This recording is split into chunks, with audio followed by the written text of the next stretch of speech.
세상에 태어나 부모의 얼굴을 모른 채 자란다는 게 얼마나 외로운 일인지 저는 잘 모릅니다. 하지만 오늘 사연자분의 이야기를 들으면 조금의 그 마음을 헤아릴 수 있을 것 같아요. 그리고 그 외로움 끝에 찾아온 반전까지. 지금부터 함께 만나보실까요? 안녕하세요. 저는 50대 중반의 여자입니다. 지금은 작은 봉제 공장을 운영하고 있어요. 이 이야기를 시작하기 전에 먼저 제 어린 시절 이야기를 좀 드려야 할 것 같습니다. 저는 2살 무렵 보육원 앞에 버려진 채로 발견됐다고 합니다. 그때 제 몸에 있었던 건 작은 이불 하나와 이름조차 적혀 있지 않은 쪽지 한 장뿐이었어요. 왜 버려졌는지, 부모님이 어떤 분들이었는지 저는 아무것도 알 수 없었습니다.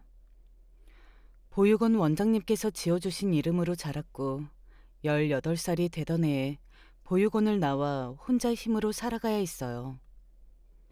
보육원에서 나오던 그날을 저는 아직도 생생하게 기억합니다. 손에는 옷가지 몇 벌이 든 가방 하나가 전부였고 갈 곳도 반겨줄 사람도 없었어요. 원장님께서 소개해 주신 작은 봉제공장 기숙사로 향하는 버스 안에서 저는 창밖을 보며 하염없이 눈물을 흘렸던 기억이 납니다. 다른 친구들은 명절이면 그래도 연락하는 친척이라도 있었는데 저는 정말 아무도 없었거든요. 공장 기숙사 생활은 녹록지 않았습니다. 6명이 한 방을 썼는데 저는 늘 막내였어요. 새벽부터 밤 늦게까지 미싱을 돌렸고 손끝이 갈라지고 피가 나도 쉴 수가 없었습니다. 명절에는 다들 고향으로 내려가는데 저 혼자 텅 빈 기숙사에 남아 라면으로 끼니를 때우곤 했어요. 그때마다 저는 스스로에게 이렇게 되뇌었습니다. 나는 부모도 없고 형제도 없지만 그래도 내 손으로 뭐라도 이뤄내야 해. 그래야 사람 구실을 할 수 있어.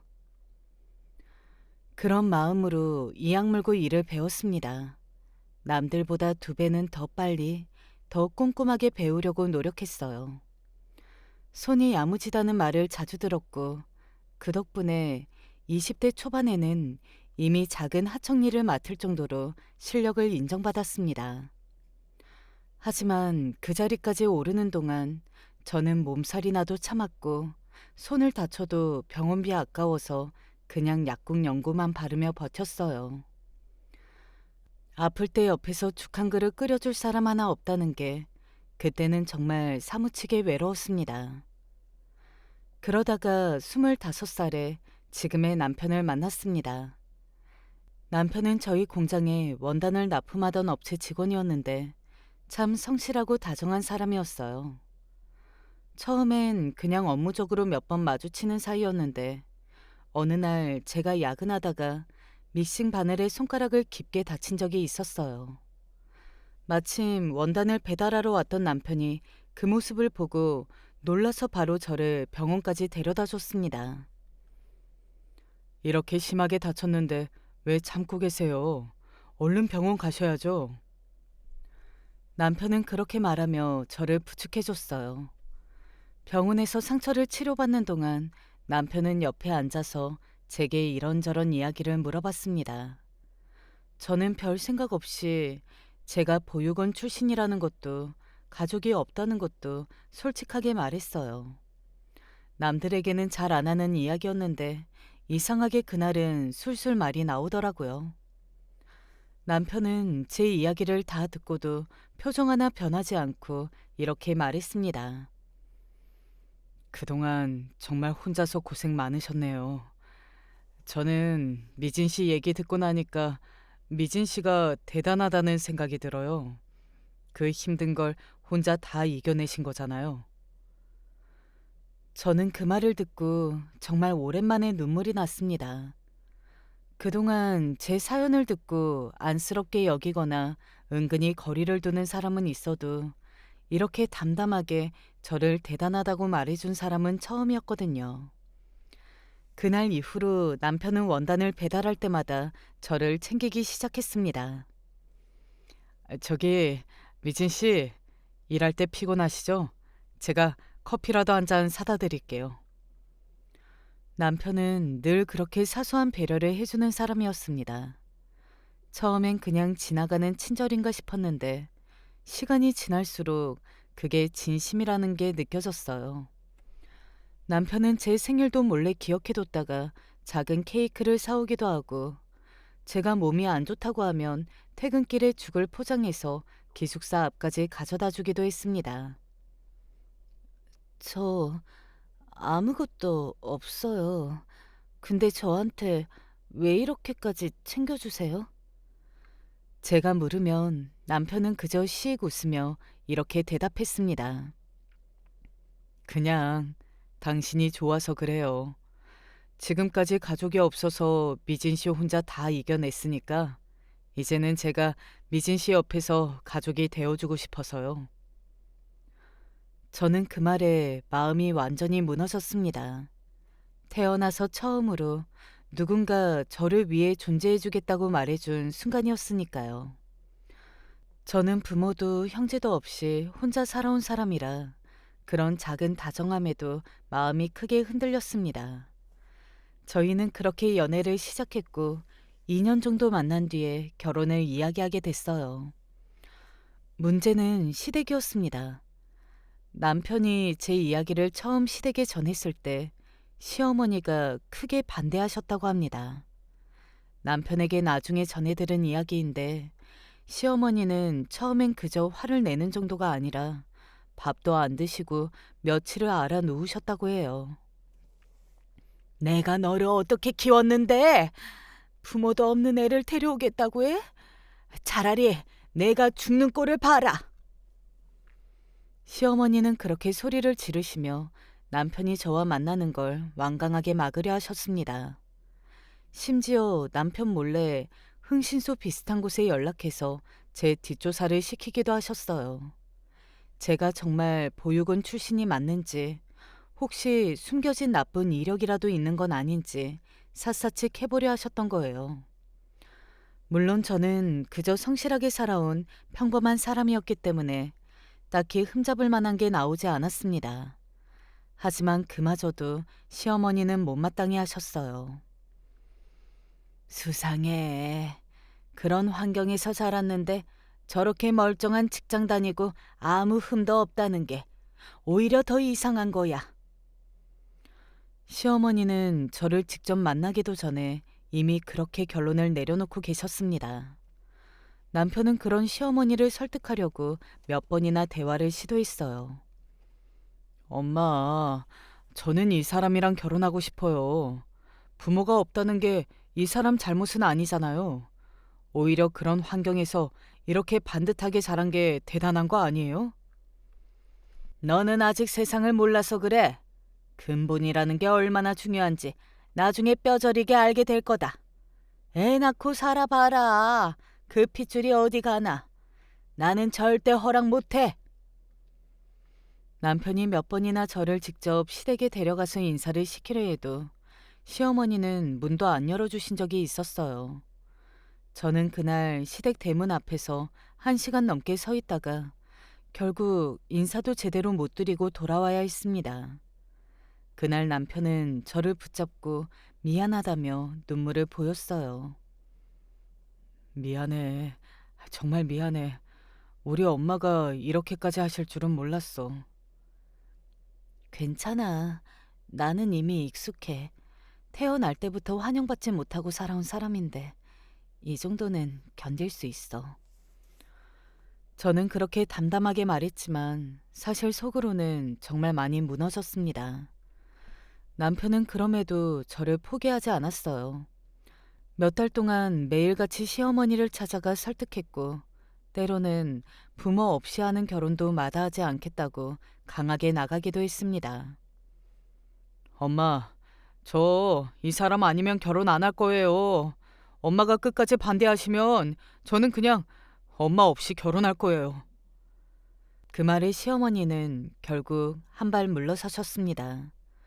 하지만 그 허락의 순간에도 시어머니는 저를 향해 이렇게 못을 박으셨어요.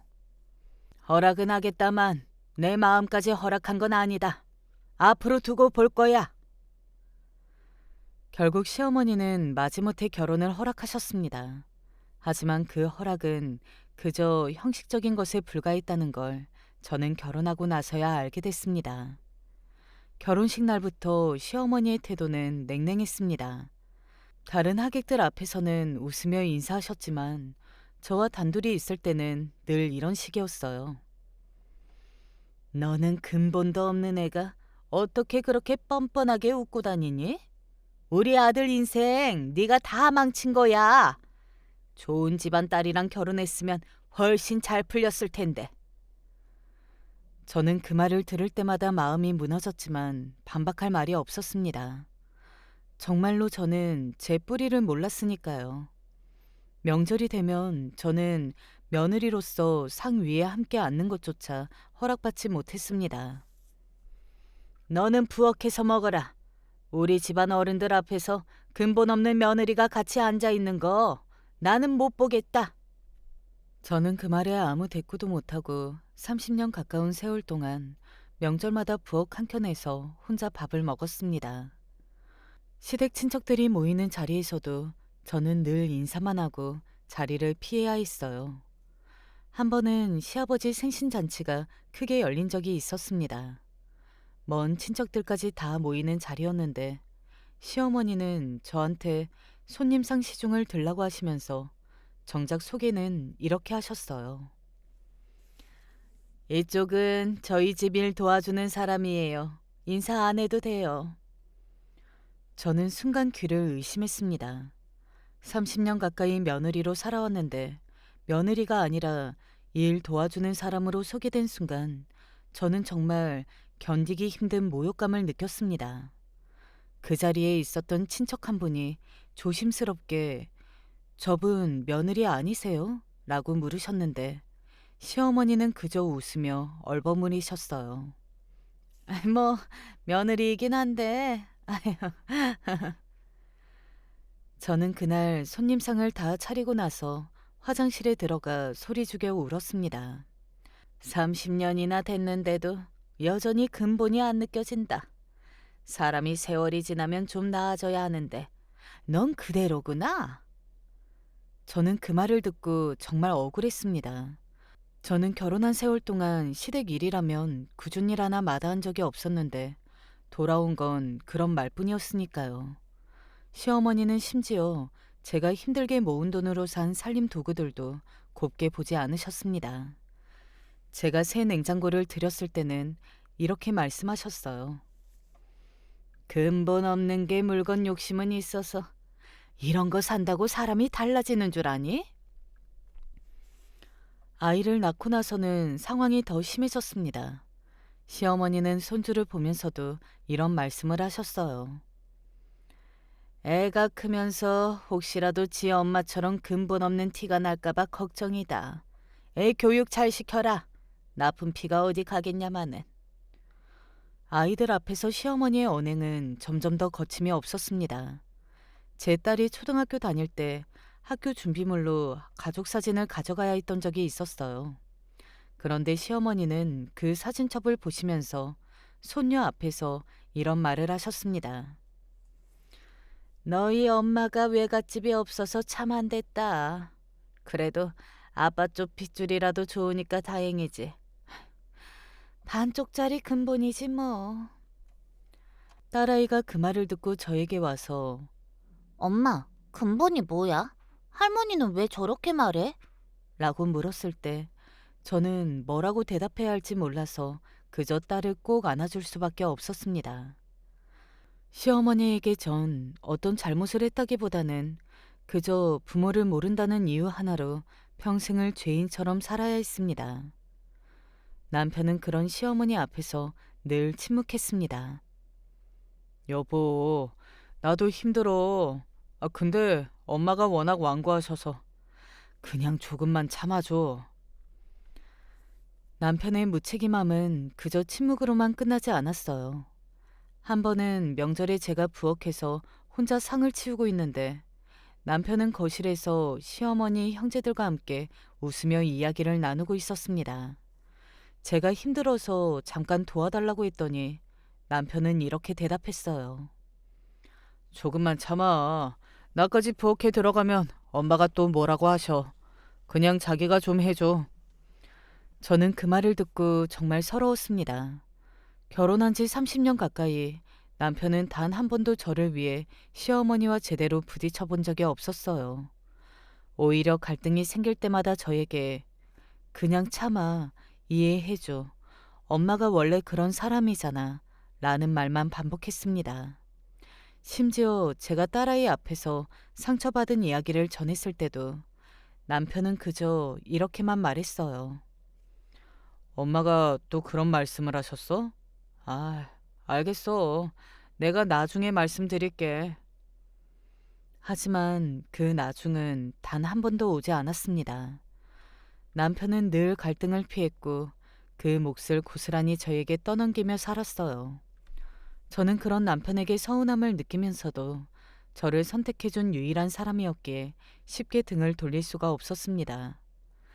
저는 그 참아줘라는 말을 30년 가까이 들으며 살았습니다. 저는 봉제 일을 계속하면서 악착같이 돈을 모았고 작은 공장을 하나 차릴 수 있게 됐어요. 그마저도 시어머니는 곱게 보지 않으셨습니다. 근본 없는 게 돈독까지 올랐네. 그렇게 벌어서 뭐 하려고? 아휴, 우리 아들 등골이나 안 빼먹으면 다행이지. 저는 그 세월 동안 제가 누구인지 왜 버려졌는지 궁금해도 알아볼 방법이 없었습니다. 그저 묵묵히 하루하루를 버티며 살아왔을 뿐이었어요. 그러던 어느 봄날, 저는 정말 뜻밖의 전화를 받았습니다. 낯선 번호였는데 어느 흥신소 직원이라고 자신을 소개하며 이렇게 말했어요. 실례지만 혹시 어릴 때 땡땡 보육원에서 자라신 적 있으십니까? 저희가 의뢰받아서 사람을 찾고 있는데 여러 정황상 김미진님이 맞는 것 같아서요. 저는 순간 심장이 철렁 내려앉았습니다. 30년 넘게 궁금해했지만 포기하고 살아왔던 제 뿌리에 대한 이야기였으니까요. 흥신소 직원은 어떤 회사 회장님이 젊은 시절 잃어버린 딸을 오랫동안 찾고 계셨다고 설명했습니다. 저는 반신반의하면서도 유전자 검사에 응했습니다. 몇 주 후 결과가 나왔습니다. 저는 정말로 그분의 친딸이 맞았어요. 나중에 알게 된 사연은 이랬습니다.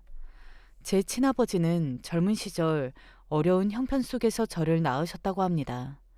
그런데 제가 태어난 지 얼마 안 돼 엄마가 돌아가셨다고 합니다. 그때 저를 친척에게 맡겼는데 저를 돌보던 친척이 갑작스러운 사정으로 저를 보육원 앞에 두고 사라졌고 그 이후 연락이 완전히 끊겼다고 합니다. 아버지는 그 소식을 뒤늦게 알고 저를 백방으로 찾아다니셨지만 당시엔 지금처럼 기록이 잘 남아있지 않았던 시절이라 끝내 찾지 못하셨다고 해요. 그 이후 아버지는 사업에 매진하여 작은 회사를 크게 키우셨고 지금은 한 업계를 대표하는 그룹의 회장이 되셨습니다. 하지만 그 세월 동안 단 한 번도 저를 찾는 걸 포기하지 않으셨다고 하더라고요. 저는 그 이야기를 듣고 정말 오랫동안 울었습니다. 제가 그렇게 오랜 세월 근본 없다는 말을 들으며 살아왔는데 사실은 그 누구보다 저를 애타게 찾고 계셨던 아버지가 있었다는 사실이 믿기지 않으면서도 벅찼습니다. 아버지와의 첫 만남은 호텔 라운지에서 이뤄졌습니다. 저는 며칠 전부터 잠도 제대로 못 잤어요. 대체 어떤 표정으로 어떤 말로 인사를 드려야 할지 몰라서 몇 번이나 거울 앞에서 인사말을 연습했는지 모릅니다. 약속 장소에 도착했을 때 저는 창가 자리에 앉아 계신 한 노신사분을 바로 알아봤습니다. 사진으로 미리 봤던 것보다 훨씬 마르고 나이 들어 보이셨어요. 제가 다가가자 아버지는 자리에서 벌떡 일어나셨습니다. 그리고 한참을 아무 말도 못하시고 그저 제 얼굴을 뚫어지게 바라보셨어요. 저도 마찬가지였습니다. 몇 초간의 정적이 흘렀는데 그 짧은 시간이 저에게는 정말 길게 느껴졌어요. 정말 많이 닮았구나, 네 엄마를. 아버지가 떨리는 목소리로 그렇게 말씀하셨습니다. 저는 그 순간 태어나 처음으로 누군가를 닮았다는 말을 들었습니다. 평생 저는 저를 닮은 사람이 세상에 아무도 없다고 생각하며 살아왔는데 그 한마디가 얼마나 크게 다가왔는지 모릅니다. 앉으시죠, 아버지. 제가 조심스럽게 그렇게 부르자 아버지는 그 자리에서 눈물을 왈칵 쏟으셨어요. 다 큰 어른이, 그것도 그룹을 이끄는 회장님이 그렇게 아이처럼 우시는 모습을 처음 봤습니다. 미안하다. 정말 미안하다. 너를 이렇게 늦게 찾아서 그동안 얼마나 힘들었을지 나는 짐작도 못하겠구나. 아버지는 그렇게 말씀하시면서 그동안 있었던 일을 하나하나 들려주셨어요. 그 시절엔 지금처럼 기록이 잘 남아있지도 않았고 나는 돈도 없고 힘도 없었다. 여기저기 보육원을 다 뒤지고 다녔는데 끝내 너를 찾지 못했어. 그 후로 단 하루도 너를 잊은 적이 없다. 사업을 키운 것도 사실은 언젠가 너를 찾으면 떳떳한 아버지가 되고 싶어서였어. 저는 그 말을 듣고 아버지 옆에서 아이처럼 펑펑 울었습니다. 50년 넘게 혼자라고 생각하며 살아왔던 시간들이 사실은 혼자가 아니었다는 걸 알게 된 순간이었어요. 저는 늘 궁금했어요. 제가 왜 버려졌는지, 저를 낳아준 사람들은 저를 어떻게 생각했는지. 그런데 아버지가 이렇게 오랫동안 저를 찾고 계셨다는 걸 알고 나니까 그동안의 원망이 다 눈 녹듯 사라지는 것 같아요. 원망해도 된다. 나는 자격도 없는 아버지야. 하지만 이제라도 네 곁에 있고 싶구나. 남은 시간이라도 못다한 걸 채워주고 싶다. 저는 그날 제가 살아온 이야기를 다 해드렸습니다. 그리고 그동안 시댁에서 겪었던 일들도 조심스럽게 말씀드렸어요. 처음엔 그냥 간단히 넘어가려 했는데 아버지가 자꾸 더 물어보시니까 저도 모르게 30년치 서러움이 다 쏟아져 나왔습니다. 명절마다 부엌에서 혼자 밥 먹었던 것, 근본 없다는 말을 셀 수 없이 들었던 것, 딸아이 앞에서 외갓집 없다는 이유로 상처받았던 것까지 전부요. 아버지의 표정이 점점 굳어지시더니 마침내 이렇게 말씀하셨습니다. 내가 직접 가서 인사를 드려야겠구나. 네 시댁에.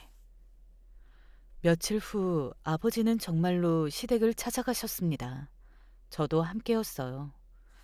시어머니는 갑작스러운 방문에 당황하시면서도 처음엔 그저 평범한 손님이라 생각하고 맞이하셨습니다. 그런데 아버지가 자리에 앉으시며 이렇게 말씀하시는 순간 시어머니의 표정이 완전히 달라졌습니다. 안녕하십니까. 저는 미진이 친아버지 되는 사람입니다. 50년 전에 잃어버린 제 딸을 최근에서야 찾았어요. 시어머니는 순간 얼어붙으신 채로 저와 아버지를 번갈아 쳐다봤습니다. 친아버지라고요? 아버지는 담담하게 하지만 단호한 목소리로 말씀을 이어가셨습니다. 제가 사업 때문에 늦게 찾아뵈어 죄송합니다. 근데 제 딸에게서 그동안의 이야기를 들었는데 30년 동안 사돈 어른께서 제 딸을 근본 없는 아이라고 하셨다고요. 명절마다 부엌에서 혼자 밥을 먹게 하시고. 시어머니는 얼굴이 새하얗게 질리셨습니다. 아버지는 이어서 말씀하셨어요. 제 딸이 부모를 모르고 자란 건 사실입니다. 하지만 그건 제 딸의 잘못이 아니라 제가 딸을 찾지 못한 제 잘못입니다. 그런데 그 잘못을 사돈 어른께서는 30년 동안 며느리에게 죄인처럼 물으셨더군요. 저는 그 순간 아버지의 목소리가 떨리고 있다는 걸 느꼈습니다. 화가 나셨다기보다는 그동안 제가 겪었던 시간들을 생각하며 마음 아파하시는 게 느껴졌어요. 저는 오늘 사돈으로서가 아니라 나를 30년 늦게 찾은 아비로서 이 자리에 왔습니다. 그 세월 동안 딸이 겪었을 서러움을 이제라도 제가 알아야 할 것 같아서요. 시어머니는 아무 말도 못하고 그저 고개를 떨구셨습니다. 저는 그때 그동안 참아왔던 말들을 처음으로 시어머니 앞에서 꺼냈습니다. 어머니, 저 이제 더는 어머니 앞에서 죄인처럼 살지 않을 거예요. 30년 동안 저는 며느리가 아니라 그냥 부려먹히는 사람이었습니다.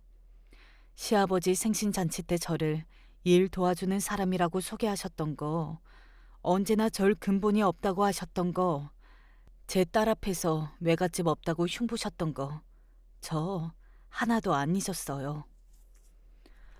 시어머니는 얼굴이 하얗게 질린 채로 아무 대꾸도 못 하셨습니다. 저는 그러고 나서 이번엔 남편을 향해 돌아섰습니다. 그리고 여보, 나는 오늘 아버지가 나 대신 화를 내주시는 걸 보면서 정말 부끄러웠어. 30년 동안 당신이 해줘야 했던 그 말들을 만난 지 얼마 안 된 친아버지가 대신 해준 거잖아. 당신은 내 편이 아니었어. 남편은 순간 당황한 표정으로 저를 쳐다봤습니다. 여보, 나는 나름대로 노력했어. 엄마가 워낙 완고하셔서 그런 거지. 내가 당신 편이 아니었던 건 아니잖아. 내 편이었으면 30년 동안 단 한 번도 나를 위해 어머니께 맞서지 않았을 리가 없지. 당신은 늘 갈등이 무서워서 나한테 참으라고만 했어. 그게 30년이야. 당신한테는 그냥 지나치는 잔소리였을지 몰라도 나한테는 하루하루가 견디는 시간이었어. 저는 그동안 쌓아왔던 마음을 처음으로 다 쏟아냈습니다. 시어머니는 그 자리에서 어쩔 줄 몰라 하시며 저를 붙잡으려 하셨어요. 예, 내가 잘못했다. 정말 잘못했어. 이제라도 잘해줄 테니. 어머니, 죄송하지만 저는 그 사과를 못 받겠어요. 저는 그렇게 말하고 자리에서 일어섰습니다. 아버지는 제 옆에서 말없이 제 손을 꽉 잡아주셨어요. 그날 이후 저는 오랫동안 고민했습니다. 아버지를 만나고 제 뿌리를 알게 되고 30년 동안 참아왔던 말들을 다 쏟아내고 나니 오히려 마음이 선명해지더라고요. 저는 더 이상 이 결혼을 이어가고 싶지 않았습니다. 남편에 대한 애정이 완전히 식었다기보다는 30년 동안 저를 지켜주지 못한 사람 곁에서 앞으로 남은 인생까지 똑같이 살고 싶지 않았어요. 여보, 나 이혼하고 싶어. 제가 그렇게 말했을 때 남편은 크게 당황했습니다. 갑자기 왜 그래? 이제 아버님도 찾았고 엄마도 사과하셨는데 왜 지금 와서 이혼이야? 바로 그거야. 나는 30년을 기다렸어. 당신이 먼저 나서서 나를 지켜주기를. 근데 결국 그걸 해준 건 당신이 아니라 이제 만난 것과 다름없는 내 친아버지였어. 나는 이제 더 이상 누군가 나를 대신 지켜주길 기다리면서 살고 싶지 않아. 이제는 내가 나를 지키면서 살 거야. 남편은 한참을 매달리며 사정했지만 저는 이미 마음을 굳힌 뒤였습니다. 아버지는 제 결정을 듣고 조용히 제 손을 잡으며 이렇게 말씀하셨어요. 네가 원하는 대로 해라.